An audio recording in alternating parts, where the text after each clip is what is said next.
2 hours later.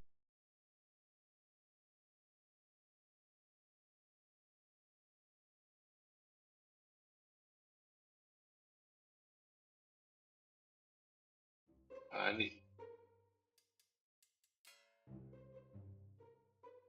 recipe finder atau alchemy 2.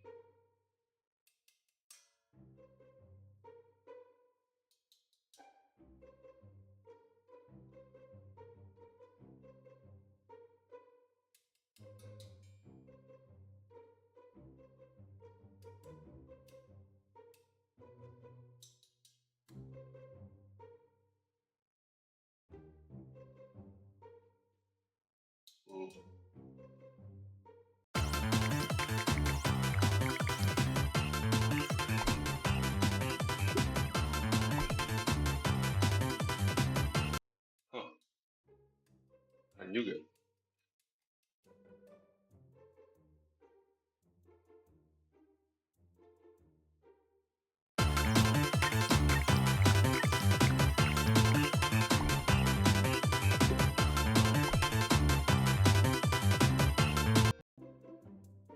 Kok bisa sih?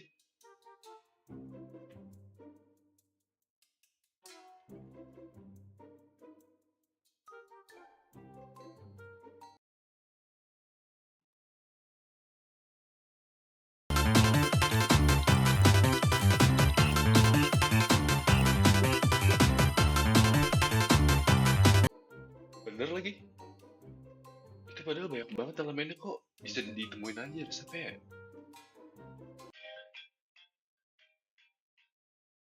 Halo? Nggak lagi ngapa-ngapain? Oh, ini tuh website lu. Untuk tugas. Tugas apa?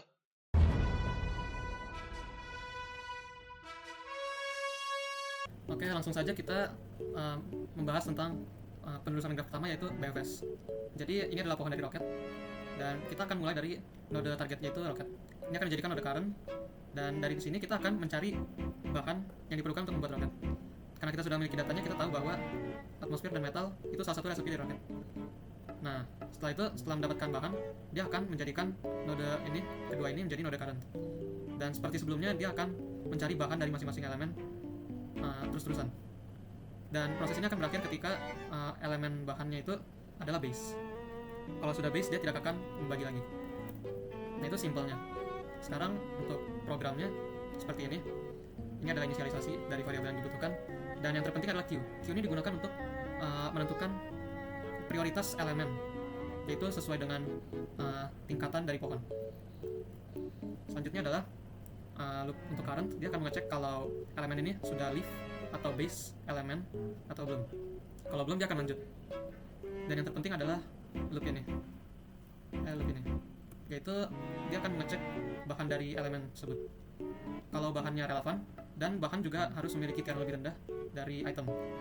Kalau sudah memenuhi syarat di atas, maka bahan tersebut, kedua bahan tersebut akan menjadi next node yang menjadi node current. Dan langkah pun akan dicatat. Jadi seperti itu garis besar programnya. Dan kami juga membuat fungsi BFS secara bidirectional yang bekerja seperti BFS dari atas secara bertingkat, dan juga sekaligus membentuk resepi dari base elemen. Jadi dia akan menelusuri dari atas ke bawah dan dari bawah ke atas, sehingga mereka akan bertemu di tengah dan menjadi satu resepi utuh. Dan ini akan berlangsung lebih cepat pastinya, karena langsung dari bawah sama atas. Oke, untuk selanjutnya saya akan membahas tentang depth first search atau DFS. Nah, depth first search ini sendiri dari namanya memiliki kata depth yang artinya kedalaman. Jadi cara kerja algoritma search ini adalah dia akan terus memasuki sedalam mungkin sebelum dia akan backtracking jika semuanya belum ditelusuri. Nah, di sini ada visualisasi dari aplikasi kami. Misalnya untuk mencari resepi dari Lightsword. Ini basically DFS. Dia akan kunjungi node, dia akan menandai dikunjungi, lalu dia lanjut ke tetangga pertama yang paling dekat. Nah, jadi misalnya yang pertama targetnya adalah Lightsword. Dia akan mulai mencari tetangganya yang belum divisit. Kali ini adalah sort, lalu menandainya juga. Dan ini lanjut terus secara rekursif, seperti dalam stack. Dan dia akan lanjut terus sampai misalnya ketemu earth. Earth ini kan sudah base ya. Artinya dia akan backtrack lagi ke stone. Lalu dia nanya, apa tetangga yang paling dekat? Kali ini adalah pressure. Oke, dia turun menandai juga sampai di sini dapat air. Nah, ini udah base juga, dia akan backtrack ke pressure, backtrack ke stone, backtrack ke blade, lalu lanjut ke sini. Dan hal ini akan berulang sampai semuanya sudah ditelusuri. Untuk lebih jelas, saya akan men-sharingkan coding DFS dalam program kami. Pertama adalah search DFS first. Ini itu DFS untuk mencari target yang pertama ya. Jadi cara kerjanya di sini saya membuat boolean untuk found. Jadi kalau dia misalnya sudah found itu dia akan nge-return.